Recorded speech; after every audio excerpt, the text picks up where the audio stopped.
I was shocked that anybody, white, black, Mexican, Asian, Native American, any race, would go into a house of worship, especially a Christian one, and kill 9 innocent people because of their color of their skin.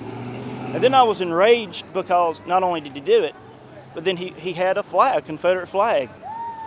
And he used that symbol of hate from people he got propaganda from on the internet to do it. I don't know if he was brainwashed or if he was just clinically insane. As far as race goes, we don't need to go out and kill each other over a flag, because someone's black or someone's white. We don't need to kill each other for anything that we can protest. They don't need to be mass murder for. I mean, it's a tragedy, and I pray that the families that happened to, I hope they get justice and that young man gets the death penalty. Tell me about how you heard about this event and what made you decide to come out here today. The Defenders of Confederate Cross, which I'm the chairman and founder of, held the event, holding the line. And we did this because the state legislator, and along with the governor, is wanting to remove the flag, more so the governor, and she basically flip-flopped on this whole issue. Her first term, she said the flag could stay. The second term, it could stay. And then a few days ago, she decided that she needed to have it removed. And I don't think she's doing this with the consent of the South Carolinian voters. It wouldn't do anything but further fuel the fire that people who want to create racism, that's what they want to do. That they want people screaming and hollering racist things. And I'm not here to do that. I'm just here to defend my heritage, and my heritage is not that of slavery. My family never owned slaves.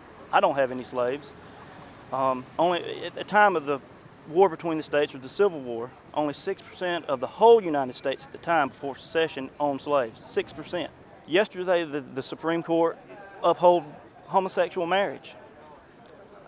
That doesn't concern me because that's rights of individuals, and that's what we're here for, the rights of individuals in this state to choose to leave that flag flying on the State House. If they put it to a vote and the people of South Carolina say, take the flag down, I'll gladly take the flag down for them.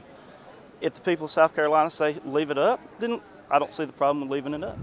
Okay, now I'm going to try to be a link between people I've interviewed who have the opposite view. Okay. Even though you don't believe that the war was about slavery, you believe slavery was wrong. Right. Okay, and the tactics that enforced slavery, which were basically acts of war, acts of terror, acts of violence, those were obviously wrong. And so were the ones that ended the Reconstruction era and implemented the Jim Crow era. That was wrong. Jim Crow was wrong. So we're on the same page with that. Right, but if you notice all of that was done under the U.S. House of Representatives, the U.S. Senate, Congress, U.S. Congress basically, as well as the state legislators. So the United States, in general, has a hand in slavery, has a hand in oppression.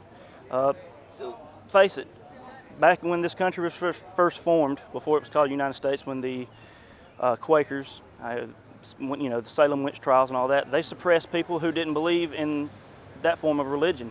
And that's why they came over here to express their religion. After that, they did historically suppress black people. And the suppression of black people continued. And it still continues today. I'm not going to deny that. But now they're trying to suppress people's right to fly the Confederate flag. In 1962, when the flag was put at the top of the dome, what do you suppose was the message they meant to send? Honestly, I can't say because I wasn't alive in 1962, but I can guess at what people of that generation was thinking. At the time, the civil rights was being enforced, just like now the government was forcing it down upon every people.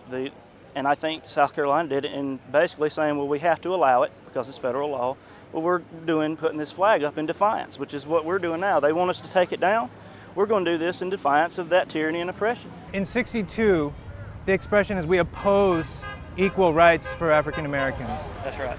And so now the flag is moved. They moved about 12, to the memorial. 13, yeah, to the memorial. And so now you feel it has a different expression. You're distancing yourself from opposition to the civil rights movement. That's correct. Everybody should be free to believe how they feel, regardless of the color of their skin. They should be free to eat in a restaurant with every other race that wants to eat in there. They moved it to the memorial because that memorial is there for the Confederate soldiers that fought for and died for the state of South Carolina once it seceded from the Union. To put it really simple, they fought for what they believed in. And in this country, in this day and age, there's not too many people that's doing that anymore. And that's the way it is. Well, Do you have any concern about the feelings of fellow South Carolinians who associate that flag with terrorist organizations like the Ku Klux Klan? I do. I believe they should be retaught their history and do some investigating on their own. You can look up everything I found at the National Archives, personal diaries of actual Confederate soldiers, the personal diaries and memoirs of Abraham Lincoln. People, if they just did a little more research than what the media and people in the mainstream tell them, then they'll find out there was more to the war between the states than just, oh, well, it was over slavery. In the case of using certain language to refer to people of color or this flag, most Americans, and I'm sure you're one of them, will adapt even if maybe their parents taught them to use a certain word. They'll adapt because they don't want to hurt people's feelings. They care about... That's right. My grandparents used that language, and the ones that are still alive sometimes still do. They're in their 80s now. And so I was raised around it, but I don't say it because I don't think of them as that. I don't think of them as slaves. I don't think of them as the N-word or whatever that N-word is these days, because we're beyond that as a society. Until those people that believe that, until they can move past it and stop thinking of themselves and, oh, they're calling me this and they're calling me that, and until they can get past that. I'm trying to make an analogy between you not using the language that your grandparents used to saying, well, perhaps, especially in the wake of this tragedy, we might want to make a gesture where this is moved to another ground that isn't public ground, you know? Well, if the people of South Carolina want that, then they'll have, if the legislature so gives it to them, then we'll have that right to vote on it. That's all we want is a vote. If the South Carolina legislature let the people vote on this house doesn't belong to the state of South Carolina. It belongs to the people of South Carolina. So the reason why you wanted there to be a referendum is you feel the polls reflect that you'd win that, and the reason why you don't want it to be a vote by the legislature as the law prescribes is it's a vote you fear you might lose? Well, the legislature is going to vote about what the media wants them to do. They're going to vote the way that the few people that want the flag down that gets all the media attention, they're going to vote that way because they're scared of South Carolina being seen in a negative light. The NAACP still has a boycott on them, and it hasn't hurt us economically. Have you seen more people out here with flags? And like I said earlier, the flags have been sold out. More people are starting to come to South Carolina now to their beaches and everything because we're doing this in defiance of political correctness and not bowing down to the mainstream.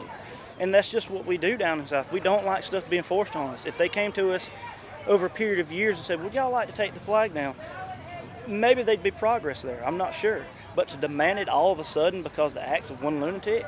Do you extend the same compassion to African Americans whose families have lost loved ones to lynching or to church bombings, who see that flag and are reminded of that?